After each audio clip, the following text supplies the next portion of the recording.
What's going on, guys? Welcome back to Mind Body Attraction. Now, thank you for joining me. I am going to go over some wonderful, awesome shit for you today. Now, I have been coaching some of my awesome clients, and they've been getting some really, really bad advice from other coaches. Now, I don't know who they are. I don't know why. I don't know if it's a money grab. I don't know what it is, but I told my clients to get their money back. I'm going to leave it at that. I'm going to make another video on this topic. I don't want to go off too much and diss my peers, but fuck, they're pissing me off. One of the first things I want to talk about is things that turn women off, things that lower attraction. Some of these things are inevitable. Some of these things are going to happen as relationships go on. Some of these things are going to be, they're going to be hard and they're going to be difficult if you are somebody who wants to be in a relationship and wants to keep a relationship going, okay? But if you're just trying to pump and dump, you're trying to date multiple women, whatever, then it's fairly easy to follow these concepts, okay? Now, and one really good thing that I do in most of my relationships is try to make sure that there's a plethora of space between us. Now, my girlfriend and I live together, and so it's kind of hard to not see each other. And I really, really do want to get an office just to kind of like, it's kind of like a 2-for-1 deal where I can do more work and get more shit done, but at the same time, I don't have to see her as much. And it's not because I don't want to. Actually, it is because I don't want to. It's not because I'm sick of her or anything like that. It's because I know how to affect the attraction level. So if I'm around more, and like I said in my other videos, attraction grows in space, not when you guys are together, then I'll be able to, keep the attraction high just based off that alone. And then there's a few other things, basically preventative medicine. That's what I'll call it. So let's get right into it. So I already kind of mentioned the first little part is make sure that you guys have some sort of space between you guys. Make sure that you guys are doing things apart from each other. So you hear marriages where people are like, yeah, we have the same friends. We go to the same baseball club, men and women's baseball. We go to the same gym together. We do this together. We do that together. We have sex. We do this. We watch your kids, blah, blah, blah, blah. And it's like, are you guys one person? It's like, you have no idea what it's like to be without the other person, do you? It's sick. It's sickening. So I couldn't imagine being with my girlfriend for every single thing that I do. Fuck, man, it would drive me nuts. So make sure that you guys have separate hobbies and separate friends and separate things that you guys can keep away from the other person. And it'll make it a lot easier for when you actually do want to create some space. Then your girlfriend or wife isn't asking the other people like, oh, what's he doing? What are you guys up to? If you have separate friends, you know what I'm saying? So just keeping the space and keeping the attraction growing in that space is going to fucking, again, it's like preventative medicine. It's like if you guys are around each other too much, you get sick of each other. But if you don't get to that point, it's going to be awesome when you guys do see each other. I almost wish that it wasn't such a stigma for people to have separate dwellings. You know what I mean? Like a man and a woman could still be dating for like 5, 6, 7 years and not live together, but society has it in a way where you have to do that. And a really sneaky way that men have gotten away with this is getting an office. Set up a little bed in there and then fucking, you don't have to ever be around your girlfriend. So anyway, get some internet and an Xbox and you're set. You don't even ever have to go home. Just go home to eat. Anyway, number 2 is don't argue with them. So arguing with women, arguing creates distance. Arguing creates a lot of emotional distance between couples and in marriages. So what do? Well, if your girlfriend ever crosses the line, you stand up for yourself. You stand up for yourself and say, look, this is something that is crossing a boundary for me.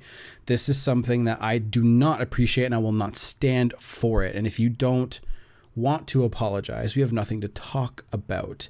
Now, some people would say that is bad communication. And if you did something wrong, then you apologize and you say, look, I'm sorry for what I said or did. And you have to get through to them. Getting through to a woman is different than getting through to a man. When you're trying to get through to a woman, she'll actually, a lot of times she'll be like, nothing's wrong. And you got to be like, come on, nothing's wrong. Seriously, nothing's wrong. And they'll keep on going and going. And then you're like, no, seriously, come on. I really want to know what I did wrong. I know something's wrong. Let me know. Tell me, what can I do to fix, you know what I mean? Like, you have to really push, and that'll be in my book, by the way, so don't worry about that.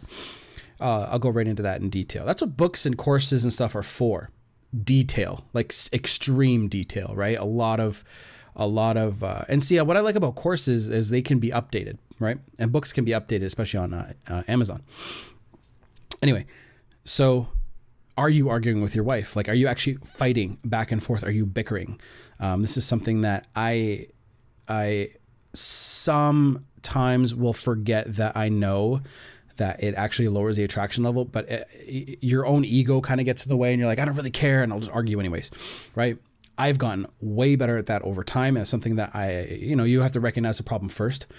But that being said, you can't be doing that. You cannot be arguing. You cannot be doing that, because it creates this extreme emotional distance. So make sure you're not arguing. Just make sure you guys are communicating about the issue without it feeling like a fight. And again, I think I'll make a really detailed video on this part. Okay, so number 3 is neediness. Are you a needy person? Are you somebody who has to be wondering what your girlfriend's doing all the time? Are you like, oh, hey, honey, what you doing? It's like, if you were really on your purpose 100%, and if you were all over your goals and dreams, you wouldn't be asking your wife or girlfriend where they are and what they're doing at all points. That's their job. That's what they're supposed to be doing, because their emotional, their essence is feminine, and that means that they want to bond and connect. That's what they do. So they'll message you saying like, hey baby, what you doing today? And you're like, oh, hey, how you doing? After some time has gone by, hey, what you doing? Blah, blah, blah, blah, blah. And then as you're crushing your goals and getting all the shit that you want to get done finished, that's when she'll reach out to you, and that's when you can reach back out. But in the beginning, it's a little bit different, because you have to initiate that, right? So, are you needy? So I'll make a whole different video on this too. But neediness is another killer turn off for women. They fucking hate when somebody, especially when a man's needy. Like there are subtle differences in what this what classifies as neediness to some people. So for example, when I was first starting to build this business and kind of step away from my other job, there was a couple times where I fell on some hardships financially, and I needed to lean on my girlfriend a little bit. It's an ego blow. Okay. I did not want to have to. I fucking despised that, because it goes totally against my core as a man.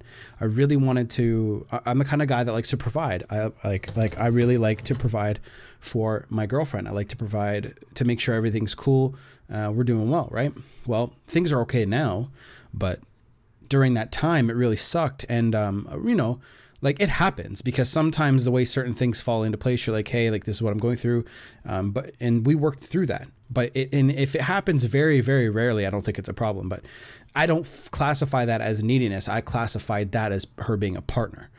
Now, there are some people who will have repeated behaviors that are like that. That's different, right? So needy people, you got to stop being needy. You get, like, needy people just have no direction. I feel like people that are needy have no direction. They have no idea really what they want to. They have nothing going on. It's like they have nothing going on in life, or they're afraid. That comes from fear, right? Neediness really comes from fear, a fear of being rejected, a fear of being left behind, like abandonment, because they feel like the closer that they are, the more that their partner will love them. Shit like that. And that's absolutely not true. It's very counterintuitive how all this shit works, but it's hard to understand, sort of. So here's a few more things. I kind of wrote down a little list. So here's a few more things that turn women off. If you're boring, do you have a lot going on in your life? Do you talk about the same shit? Do you have anything to talk about?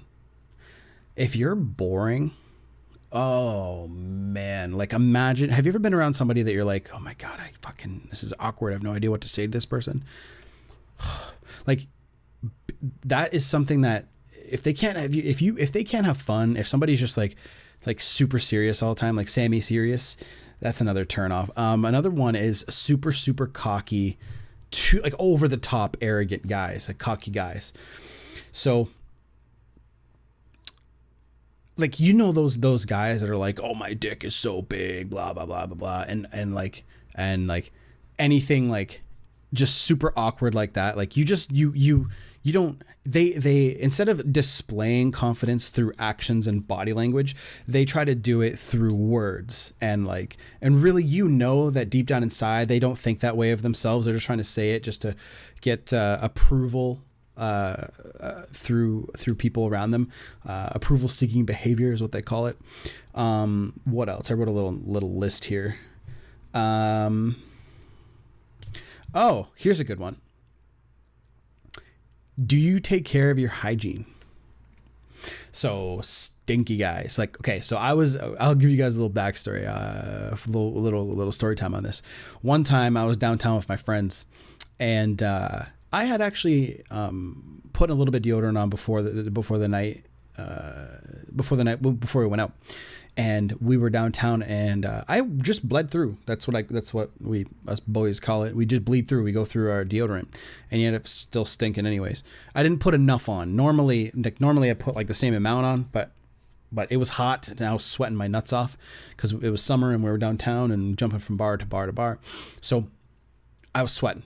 And I went to go give this girl a hug, and you could tell she was just like, whoa, buddy, you stink.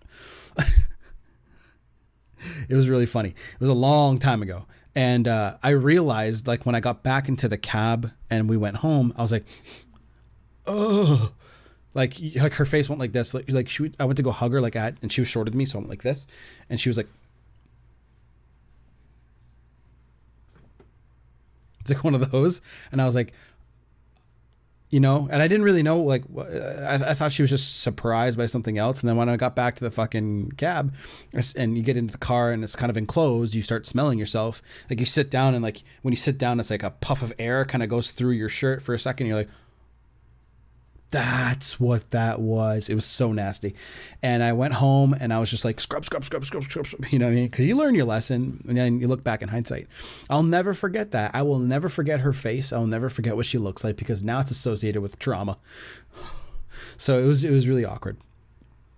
And it was so bad. And obviously that goes with bad breath, and, you know, make sure your breath is cool. You don't want to be talking to a girl this close in a bar or in a setting where you're really close to somebody and your breath smells like pure raccoon ass. So you want to make sure that everything's cool when it comes to that. So that's pretty much it for this list, guys. What was that, like 6 or 7 things? I can't even remember. So I'm just going to put 5 things in my thing that turn women off, but there's going to just be a couple bonus things in the video. So I'll make sure that that's in my book. My book isn't going to be like a regular book either. It's going to be something that's very almost like a bullet point book. It's going to be weird, but so that's things that turn girls off, guys. If you have anything to say below, maybe some extra tips, maybe anything that anybody could use that turn women off, post them in the comments below. Like, comment, and subscribe, and definitely join the email list, okay?